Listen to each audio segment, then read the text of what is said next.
everyone, and welcome back to the channel. I hope that you guys are doing well and you are enjoying your week. I'm trying to get a couple of videos recorded today because I've been a little behind. I'm just kind of wanted to talk about something that I haven't been able to share. I've recorded this a few times and I still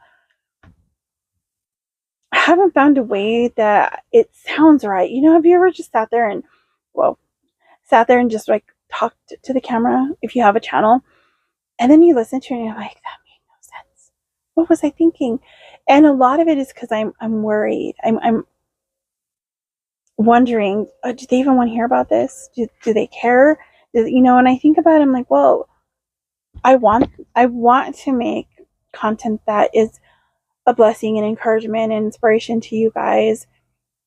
And I also want to use this for my healing journey, like I've said before, kind of like another journal kind of thing. And so because of that, I kind of want to share a little bit about what happened this month. So now I've talked about the appointments, I've talked about the injections, I've talked about all of that. And I still have a follow-up for the injections because I'm having a little bit of discomfort still and a little bit of swelling, and so I may have to go in sooner than later to kind of check that out. But probably my fault because I don't know how to rest it. But October 4th, I believe it was a Friday, I think. I had a court hearing, a video over the phone here at home. This is on a video. It is probably my fourth one. And I had done 2 in person already in the last 10 years. And now, the reason why this is so hard to share is because of what it's for. And because I think for the most part, most of us have been taught to be embarrassed about stuff like this. And you just don't talk about this, and nobody needs to know about this. But I brought this up to my therapist, and I had told her I was thinking about sharing this, and I just hadn't because it was embarrassing. I'm 46 years old. This should not be something that I'm dealing with, right? Well, she told me something that really stuck to me. That what if I'm not the only one, which I probably am not the only one, going through this similar thing at this age, or that that was maybe the age when I started this. Maybe someone's going through it at that age, right now, and has nobody to talk to about it, has nobody to maybe give them a little bit of advice about how they did it, or just be there to listen, or be there to share their story so that you don't feel so alone. So, the hearing. For the last 10 years that I have not been able to work, I started the process of applying for disability because I didn't know when I would ever go back to work, if I would ever go back to work. And I knew that it'd be really hard to just not be able to work, not have any income or whatever. And I felt really, really, really bad for this because it just felt like I'm way too young for this. First of all, I'm way too young to be this sick, and it just didn't feel right, like I shouldn't have disability. I shouldn't be getting this money. Although I have worked since I was 16 years old, jobs where I paid into the system. I worked from the time I was 16 to the time I was 36 when I had to quit. So, I had jobs all the time. I had different kinds of jobs, fun ones, hard ones, all of the stuff in between. But I still felt bad. And part of the reason I felt bad is because some of the decisions that I made throughout my life got me to where I'm at. So one of those decisions was not taking care of myself, not eating correctly. So I gained weight. Now, the reason I started gaining weight wasn't because of that. It was because there was something else going on in my body that I didn't know about, and didn't back then we didn't we didn't talk about a lot of things. The other thing was I ignore things. If I don't feel a little bit, I don't feel that great, but it's okay. I'm fine. I'm just going to deal with it. I'm fine. I'm fine. I'm fine. Everything's fine. It's not fine. But because of that, it just continuously got worse. So, and when I did notice, okay, well, you're gaining weight, instead of going to get some type of help for that, I just ignored it too. And I just hid and hid more and hid more and quit eating for the most part. And what I did eat was not great. I was surviving off like chips and tortilla, and that was about it for the most part. That was my main thing. I had some other stuff, that I eat at home or whatever, like my mom and dad would make dinner and things like that. But for the most part, I had chips at school, and I'd eat tortilla when I get home with chips, that kind of thing, because I didn't want to eat too much, but I needed to eat something. And a lot of food was making me sick. I have a lot of food sensitivities I didn't know about. So I just assumed that something was wrong with me, like, just all in my head. So, I got denied quite a few times for various reasons. One of the biggest reasons, I think, they're not really like allowed to say this, I don't think, and I don't think it's something that maybe they don't use, I don't know, but I think part of it was my age because I was really young. Plus, at the beginning, I didn't have a lot of, what do you call it, like medical notes and things like that, because I never wanted to go to the doctor. I had gone when I was younger, but not, I played everything down. I downplayed everything. Whatever I was dealing with, I'm fine, everything's fine. And I still do the same thing. I'm fine, everything's fine, even though I'm not fine. And I'm learning to actually say what's really going on so that I can really figure out what is happening. But after 10 years of this, on the 4th, during the hearing, the judge approved my disability. And the weight that lifted, the gratitude I had for the Lord at that moment was amazing. And then about, right after I talked, got off the video call, I talked to the lawyer that I have, and, she's congratulating me and just telling me it's going to be still a little while, because, the decision has to be actually written out and sent in, and then Social Security takes over, and then, we'll see what happens, right? Right after I got off the phone, it was like this heavy weight of grief came over me, because now it's official. See, because during the denials, as hard as the denials were to deal with, because I knew what my body was dealing with, I knew how I felt, and I couldn't explain it to anybody, because every time I did, it was like, oh, you're not old enough, or it's all in your head, and that's not really going on, and all these doctors know what they're talking about. And yes, I agree with a lot of those things, as far as like medical system is really messed up, and I do think there's a lot better ways to take care of ourselves, but that's not to say that these things aren't real. Okay. But now I'm hearing you're disabled. I'm 46 years old. And all of that just came down like, whoa, like, it's real now. Like, it's really real. It's officially written down. It's when I heard the doctor that was on the hearing talking about the reasoning, that he said these are the things that they coded, or I don't know, whatever it's called that they do. I was like, yeah, because it really is that bad, isn't it? Because I want to pretend it's not. I want to pretend I'm fine. I'm going to just get better like that. And maybe, you never know. Still, God is still in the miracle making business, and he can heal us instantly if he wants to, or if that's in the plan. It's not so much in the want to of him. It's more, what is his will? And there's a reason for everything that happens. Things are going the way they go because that's how they're supposed to go, if that makes sense. But I still believe for his healing, because it can happen. But I also need to understand too that I need to do my part and take care of myself, right? So I did that. Got that hearing going. I still haven't heard anything. Excuse me.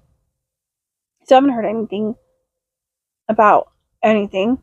It's still in the decision writing process. So, and I guess it's like short staffed and things like that. So I don't know what's going to happen there, but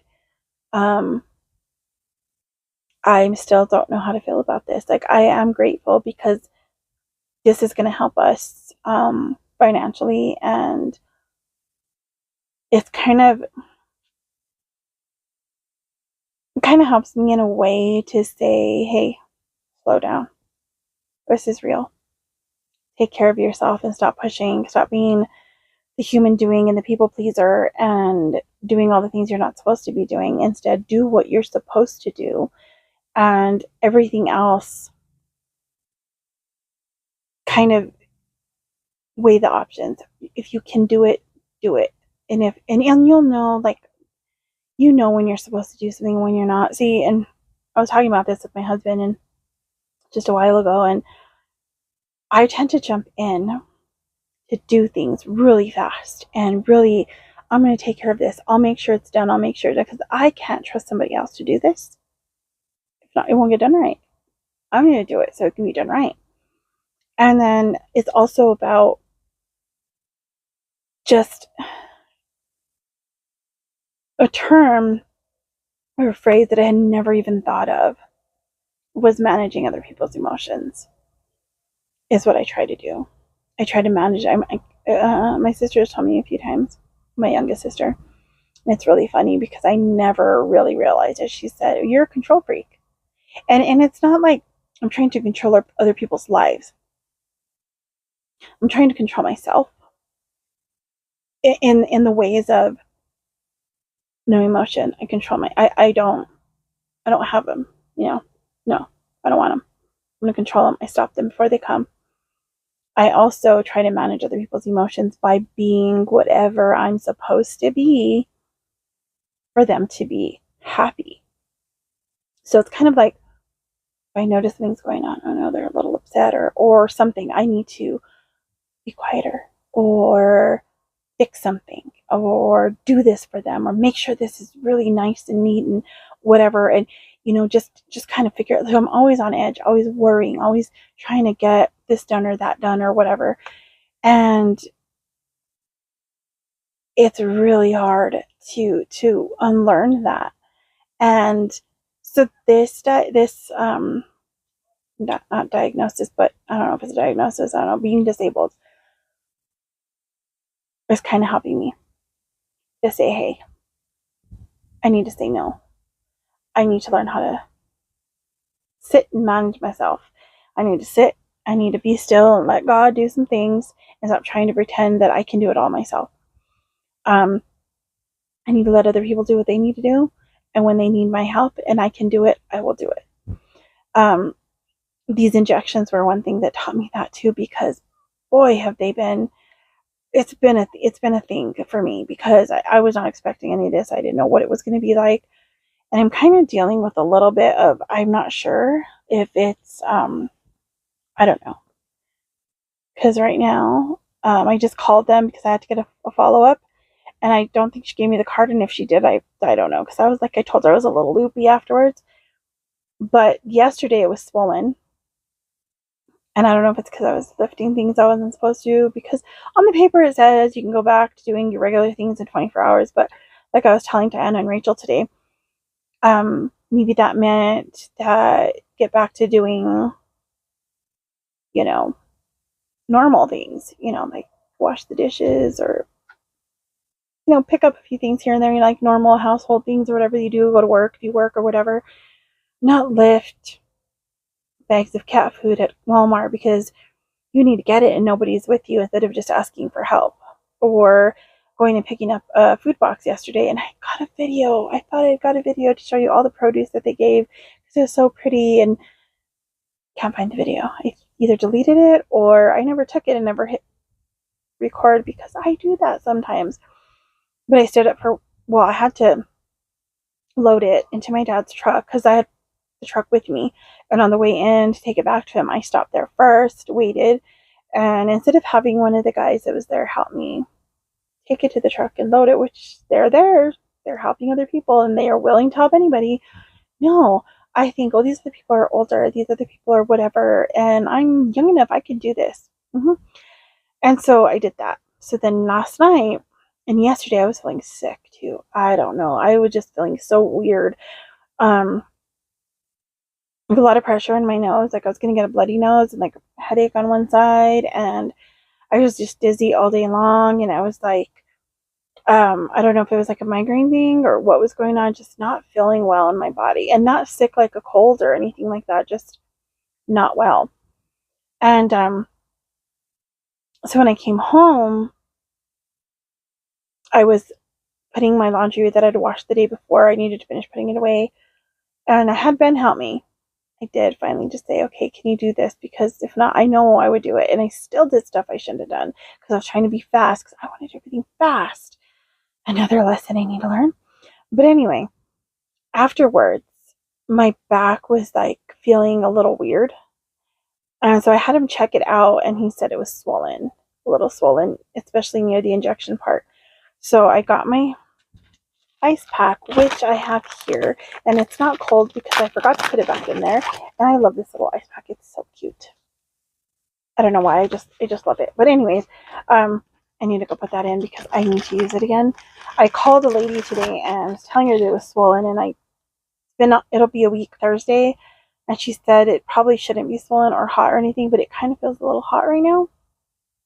So I'm gonna have him check it when he gets back and make sure that it's not red or anything, because if it is, I need to call back and find out what's going on there. So that's my little update of things that are going on, and I will hopefully share some more about this disability thing and all that. If there's questions that you guys have, or if you've been through this process or you want to know more about it or whatever questions you have, leave them in the comments below, because it's a really hard topic to talk about, but I think I needed to do this so that I can overcome the shame and that kind of grief that's, coming over me, because it's really causing a lot of issues in my body. Because like, I think I've shared this before, but when I am in a state of like where there's a conflict, or someone's disappointed in me, or I'm having some issues, or I'm feeling bad about things, my body gets really sick and really in pain and things like that. So I need to learn to take care of that. But that's just the update, and I've been wanting, I had a whole other video with this, but I think I'll just leave this at that, and then I will get back to some Bible reading and things for our next video, and share with you where I'm at in my Bible writing, which I'm kind of getting through that. I've been doing some soap studies and things like that. That's how I'm resting. Soap studies. So I'm catching up because I was way behind. And I thought, you know what? This will make me sit down if I just read the Bible, do this, and watch some videos. So that's what I've been doing. All right, now I thank you guys for joining me, and I hope that you have a wonderful rest of your week, and that, if you have any prayer requests or anything else, leave them in the comments below, and I'll see you guys in the next one. God bless you. Bye.